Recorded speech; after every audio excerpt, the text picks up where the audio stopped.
السلام علیکم ورحمۃ اللہ وبرکاتہ۔ ڈیئر اسٹوڈنٹس، آج انشاءاللہ ہم 8ویں کلاس اسلامیات بک کا تیسرا باب جو ہے سیرت النبی، اس میں سے یہ 10واں حصہ جو ہے انداز گفتگو کو پڑھنے جا رہے ہیں۔ اس ویڈیو کو اینڈ تک دیکھنا اور مکمل ریڈنگ کو اچھے طریقے سے سننا، اور ساتھ انشاءاللہ مشق کو بھی حل کروا دوں گا۔ اس کا اچھے طریقے سے یاد کرنا، اس کو ریڈ کرنا، یہ آپ کے لیے بہت ہی ضروری، ٹھیک ہے جی۔ آپ کی سیرت میں انداز گفتگو کو آج انشاءاللہ ڈسکس کریں گے۔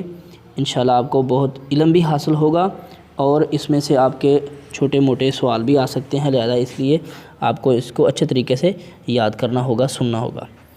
انداز گفتگو انسانوں اور جانوروں کے مابین ایک بنیادی فرق زبان کا ہے، ٹھیک ہے، بنیادی فرق زبان کا بھی ہے۔ تمام مخلوقات میں سے انسان اس لحاظ سے ممتاز ہے کہ اسے کلام کی بہترین صلاحیتوں سے نوازا گیا ہے، تاہم محض کلام پر قادر ہو جانا ہی کافی نہیں۔ کلام یا گفتگو میں انداز کو بنیادی اہمیت حاصل ہے۔ بعض اوقات ایک عام سی بات شیریں انداز کی وجہ سے کہیں زیادہ مؤثر ثابت ہوتی ہے۔ دانشمندانہ بات بھی اگر برے انداز میں کی جائے تو کوئی فائدہ نہیں ہوتا، لہذا گفتگو کے اجزاء کی طرح گفتگو کا انداز بھی نہایت ہی اہمیت رکھتا ہے، ٹھیک ہے جی۔ سورہ لقمان میں اللہ تعالیٰ نے حضرت لقمان کی بعض نصیحتوں کا ذکر فرمایا جو انہوں نے اپنے بیٹے کو کی تھی۔ ان نصیحتوں میں سے ایک یہ تھی، وَغْضُضْ مِنْ صَوْتِكَ إِنَّ أَنْكَرَ الْأَصْوَاتِ لَصَوْتُ الْحَمِيرِ۔ سورہ لقمان آیت نمبر 19۔ اور بولتے وقت اپنی آواز نیچی رکھنا، کیونکہ اونچی آواز گدھوں کی سی ہے، ٹھیک ہے، اور شک نہیں کہ سب سے بری آواز بھی گدھوں کی ہے، ٹھیک ہے جی۔ اس قرآنی آیت میں بظاہر اونچی آواز کو ناپسند کیا گیا ہے، لیکن اس سے مراد یہ نہیں کہ آدمی ہمیشہ آہستہ بولے اور کبھی اونچی آواز میں بات نہ کرے، بلکہ گدھے کی آواز سے تشبیہ دے کر یہ واضح کیا گیا ہے کہ ناپسندیدہ آواز کیسی ہوتی ہے۔ بعض اوقات اونچی آواز میں بولنا ضرورت کا تقاضا ہوتا ہے، ایسی صورت میں اونچی آواز میں بولنے میں کوئی حرج نہیں ہے۔ اونچی آواز میں کلام کرنا اس صورت میں ناپسندیدہ ہے جبکہ اس کا مقصد کسی پر رعب جمانا اور اپنی برتری ظاہر کرنا ہو، اور ایسی صورت میں بلند آواز میں بولنے کو گدھے کی آواز سے تشبیہ دی گئی ہے، ٹھیک ہے، اور اسے بدترین آواز قرار دیا گیا ہے۔ نبی اکرم صلی اللہ علیہ وسلم کا انداز گفتگو انداز گفتگو کے بارے میں بہترین رہنمائی ہمیں رسول اللہ صلی اللہ علیہ وسلم کی زندگی سے ملتی ہے۔ حضرت عائشہ صدیقہ رضی اللہ تعالی عنہا فرماتی ہیں، نبی اکرم صلی اللہ علیہ وسلم تم لوگوں کے کلام کی طرح بغیر توقف کے گفتگو نہیں فرماتے تھے، ٹھیک ہے، یعنی ایک ہی دم باتیں کری جانا اور درمیان میں رکنا ہی نہ، ٹھیک ہے، بلکہ آپ یوں ٹھہر ٹھہر کر گفتگو فرماتے تھے کہ آپ کے پاس بیٹھا شخص اسے یاد کر لیتا۔ حضرت انس بن مالک رضی اللہ تعالی عنہ نبی اکرم صلی اللہ علیہ وسلم کے انداز گفتگو کے بارے میں فرماتے ہیں، رسول اللہ صلی اللہ علیہ وسلم بات سمجھانے کے لیے اسے 3 مرتبہ دہراتے تھے۔ ان احادیث سے معلوم ہوتا ہے کہ انداز گفتگو میں ٹھہراؤ شائستگی کی علامت ہے۔ اچھا، بلا وجہ تیز تیز بولنا وقار کے منافی ہے، اسی طرح بلا ضرورت اونچی آواز میں بات کرنا بھی تہذیب کے برعکس ہے۔ اگر گفتگو میں کوئی اہم بات بیان کی جا رہی ہو تو اسے دہرا دینا بہتر ہے تاکہ سننے والا اچھی طرح بات سمجھ جائے۔ گفتگو کا مقصد اپنا مدعا دوسروں کے سامنے پیش کرنا ہے، لہذا گفتگو میں اس بات کو مد نظر رکھنا بہت ضروری ہے کہ انداز سامع کی فہم و استعداد سے مطابقت رکھتا ہو، یعنی وہ انداز ہو کہ سننے والے کو بھی سمجھ آئے۔ مثلاً ایسے الفاظ کا استعمال نہ کیا جائے جو سامع کے لیے اجنبی ہوں، ٹھیک ہے جی۔ آگے چلتے ہیں، انداز گفتگو اور انسانی شخصیت۔ انداز گفتگو کسی بھی انسان کی شخصیت کو جانچنے کا ایک بہترین پیمانہ ہے۔ کسی شخص کی گفتگو سے سننے پر جو تأثر قائم ہوتا ہے وہ اس کی شکل و صورت اور ظاہری حالت سے کہیں زیادہ اہم اور دیر پا ہوتا ہے۔ ایک بدصورت آدمی بھی محض اپنے شیریں کلام کے ذریعے لوگوں کے دلوں میں جگہ بنا سکتا ہے۔ اسی طرح ایک نہایت انتہائی خوبصورت شخص اگر انداز گفتگو میں جاہلانہ طور طریقہ اپنائے تو لوگ اس سے بیزار ہو جاتے ہیں۔ گفتگو سوچ کا عکس ہوتی ہے، سوچ عمل کی بنیاد ہے، اس لیے گفتگو کی مدد سے کسی انسان کے باطن کو جانا جا سکتا ہے۔ لہذا ہم پر لازم ہے کہ اپنی گفتگو میں الفاظ کا چناؤ سوچ سمجھ کر کریں، اسی طرح الفاظ کی ادائیگی میں ٹھہراؤ اختیار کریں، بات چیت میں بناوٹ سے کام نہ لیں، اچھا درگشت لہجہ اپنانے سے حد الامکان گریز کریں۔ لیں جی، ہم نے یہاں تک سبق کو ریڈ کیا، آگے انشاءاللہ اب اس کی مشق کو دیکھتے ہیں۔ چلیں جی پیارے بچوں، سب سے پہلا سوال ہے مندرجہ ذیل سوالات کے جامع جواب دیجیے، ٹھیک ہے؟ یعنی یہاں جامع مراد آپ کو بڑے کم سے کم 4-5 لائنوں کا یہ جواب دینا ہوگا، ٹھیک ہے؟ جامع سے مراد یہ 4-5 لائنوں کا آپ جواب دیں گے، لکھیں گے تو پھر آپ کو اس کے نمبر ملیں گے پورے، ٹھیک ہے؟ تو چلتے ہیں، سب سے پہلا سوال کیا ہے؟ انداز گفتگو کے بارے میں ہمارے دین میں کیا رہنمائی ملتی ہے، ٹھیک ہے جی؟ یہ میں آپ کو نشان لگوا دیتا ہوں۔ لیں جی، یہاں سے آپ نے اس سوال کو یاد کرنا ہے۔ انداز گفتگو کے بارے میں بہترین رہنمائی ہمیں رسول اکرم صلی اللہ علیہ وسلم کی زندگی سے ملتی ہے، ٹھیک ہے؟ اور آگے آپ نے یہ 2 احادیث یاد کر لینی ہیں، ٹھیک ہے؟ حضرت عائشہ رضی اللہ تعالیٰ فرماتی ہیں رسول اللہ صلی اللہ علیہ وسلم تم لوگوں کے کلام کی طرح بغیر توقف کیے کلام گفتگو نہیں فرماتے تھے، بلکہ آپ یوں ٹھہر ٹھہر کر گفتگو فرماتے تھے، ٹھیک ہے؟ ایک یہاں سے یہاں تک ایک پارہ، اور دوسری یہ حدیث حضرت انس بن مالک رضی اللہ تعالیٰ نبی کریم صلی اللہ علیہ وسلم کے انداز گفتگو کے بارے میں فرماتے تھے رسول اللہ صلی اللہ علیہ وسلم بات سمجھانے کے لیے اسے 3 مرتبہ دہراتے تھے، ٹھیک ہے؟ اب یہاں سے ان احادیث سے معلوم ہوا کہ انداز گفتگو میں ٹھہراؤ شائستگی کی علامت ہے، بلا وجہ تیز بولنا وقار کے منافی ہے، ٹھیک ہے؟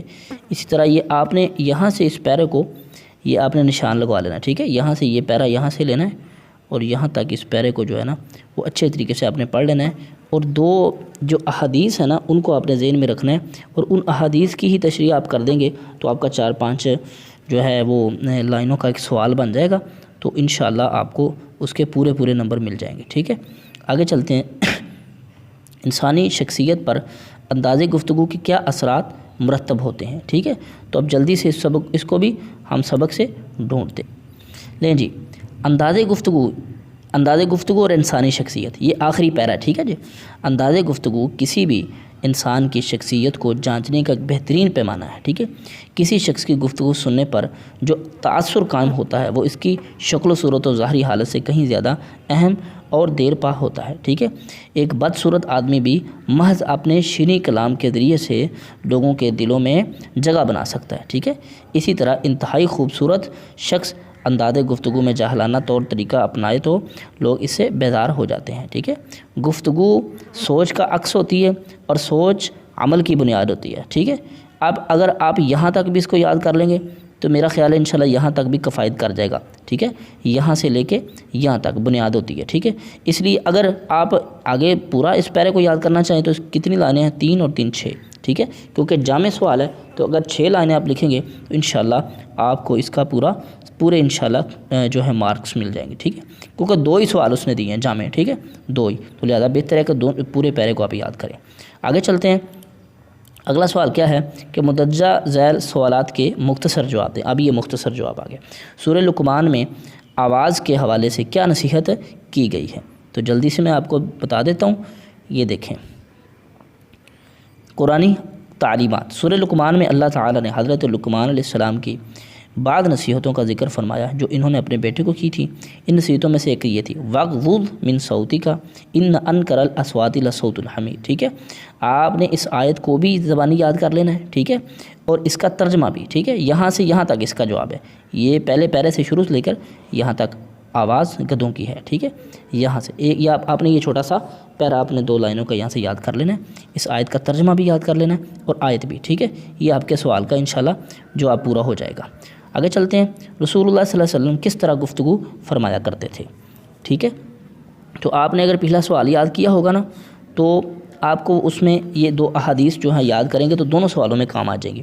حضرت عائشہ رضی اللہ تعالیٰ عنہ فرماتی ہیں رسول اللہ صلی اللہ علیہ وسلم تم لوگوں کے کلام کی طرح بغیر توقف کیے گفتگو نہیں فرماتے تھے، بلکہ آپ یوں ٹھہر ٹھہر کر گفتگو فرماتے تھے کہ آپ کے پاس بیٹھا شخص اسے یاد کر لیتا، ٹھیک ہے؟ اور دوسری حضرت انس بن مالک رضی اللہ تعالیٰ نبی کی، یہ آپ نے دونوں حدیثیں ذہن میں رکھنی ہے، انشاءاللہ یہ آپ کے اس سوال کا جواب ہو جائے گا۔ آگے چلتے ہیں، گفتگو میں انداز کو کیا اہمیت حاصل ہے؟ چلتے ہیں اس کو بھی ہم جلدی سے ڈھونڈ لیتے ہیں۔ تو جب یہ آپ سوال یاد کر لیں گے نا، یہ دو بڑے سوال جو ہے نا، ان کو یاد کرنے سے آپ کو جو ہے نا کیا مطلب ہے اس کا کہ یہ دو بڑے سوال یاد کرنے سے آپ کو اس میں سے چھوٹے سوال بھی حل ہو جائیں گے، ٹھیک ہے۔ گفتگو کو انداز میں کیا حیثیت حاصل ہے، ٹھیک ہے، تو یہاں سے آپ نے اسی پیرے کو جو آپ یاد کریں گے وہی یہاں پہ سوال آپ نے لکھ دینا ہے، ٹھیک ہے۔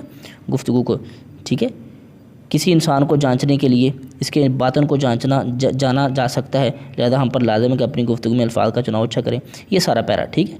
یہ آپ نے یہاں سے مختصر جواب دینا ہے، انداز گفتگو کسی بھی انسان کی شخصیت کو جاننے کا بہترین نمونہ، یہاں تک کر لینا، ٹھیک ہے۔ یہ آپ کا اس سے یہ سوال ہو جائے گا۔ آگے چلتے ہیں، الفاظ کے ساتھ مناسب الفاظ کا خالی جگہ پر کریں۔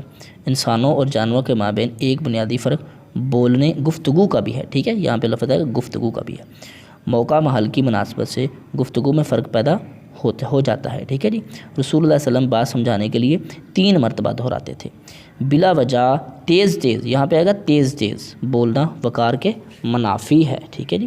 تو چلیں جی، آج جو ہم نے سبق مکمل کر لیا الحمدللہ، انشاءاللہ آئندہ بلکہ نیچے بھی ہے، میں نے دیکھا نہیں، ٹھیک ہے۔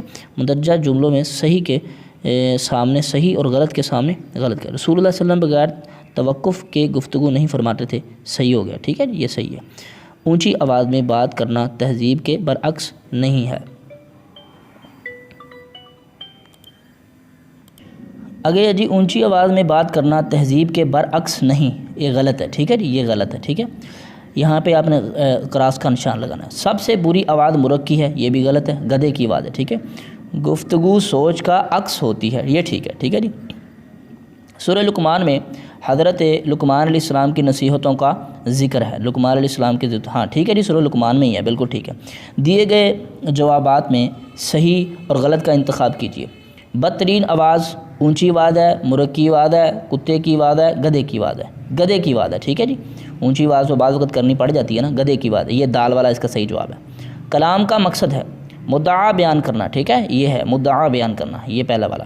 سورہ لقمان میں ہے آواز نیچی رکھنا، تیز رکھنا، اونچی رکھنا، سخت رکھنا، نیچی رکھنا، ٹھیک ہے جی، یہ پہلے والا۔ گفتگو میں الفاظ کا چناؤ کریں سوچ سمجھ کر، تیزی سے، آسانی سے، ہنس کر، سوچ سمجھ کر، ٹھیک ہے جی۔ انداز گفتگو میں ٹھہراؤ علامت ہے عقل مندی کی، ٹھیک ہے جی، یا پھر یہ شائستگی کی، ٹھیک ہے، شائستگی کی، وہ سوال جو ہے نا اس میں سبق میں یہ ہے شائستگی کی۔